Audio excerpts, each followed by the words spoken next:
আসসালামু আলাইকুম সম্মানিত ভিউয়ার্স, কেমন আছেন? আমি মোহাম্মদ জাকারিয়া, চিকিৎসক, মোটিভেশন স্পিকার। আপনাদের মাঝে স্বাস্থ্য বিষয়ে আলোচনা নিয়ে আসলাম। বন্ধুরা, বিভিন্ন সময় বিভিন্ন ধরনের আলোচনা নিয়ে এসে আজকেও স্বাস্থ্য বিষয়ে আলোচনা। বন্ধুরা অনেকে কমেন্ট বক্সে কমেন্ট করেছে যে ইদানিং কানের খুব বড় ধরনের সমস্যা হয়ে যাচ্ছে। তো বন্ধুরা, কেন কানের বড় ধরনের সমস্যা হয়ে যাচ্ছে, এই ভিডিওটা প্রথম থেকে শুরু করে শেষ পর্যন্ত না টেনে শুনবো। প্রথমে একটি লাইক দেবো, সাবস্ক্রাইব করবো, নোটিফিকেশন অন করবো, পেজে ফলো দিব।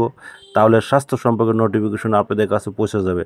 তাহলে বন্ধুরা, মনোযোগ দিয়ে শুনুন। আমাদের যে সমস্ত ভুল বা যে সমস্ত কারণে কানে বিরাট ধরনের সমস্যা হচ্ছে, সেটা হচ্ছে যে আমরা বছরেও বছরেও দেখা যাচ্ছে যে কান পরিষ্কার করি না। বা আরেকটা বিষয়, সেটা হচ্ছে কানের মধ্যে কিন্তু আমরা বিভিন্ন ধরনের ফোড়া টাইপের বা বিভিন্ন ম্যাসের কাঠি এগুলো কিন্তু ভুলে দিই, সেই ক্ষেত্রে কিন্তু কান নষ্ট হয়ে যায়।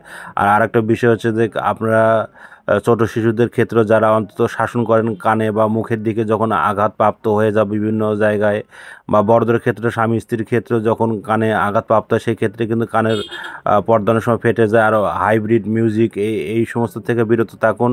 আর আরেকটা বিষয় হচ্ছে, সেটা হচ্ছে যে এলোমেলো ওই ধরনের ওষুধ খাবেন না। আর সুস্থ রাখার জন্য আপনার সাউন্ড মিউজিক থেকে বা হেডফোন খুব বেশি বেশি ব্যবহার করা থেকে বিরত থাকুন। আর যেভাবে চললে ভালো থাকা যায় সেভাবে ভালো থাকার চেষ্টা করুন। আর কান একটা সূক্ষ্ম বিষয়, এই জন্য নিজেকে আপনাকে ভালোবাসতে হবে এবং সুস্থ রাখার কোনো বিকল্প নাই।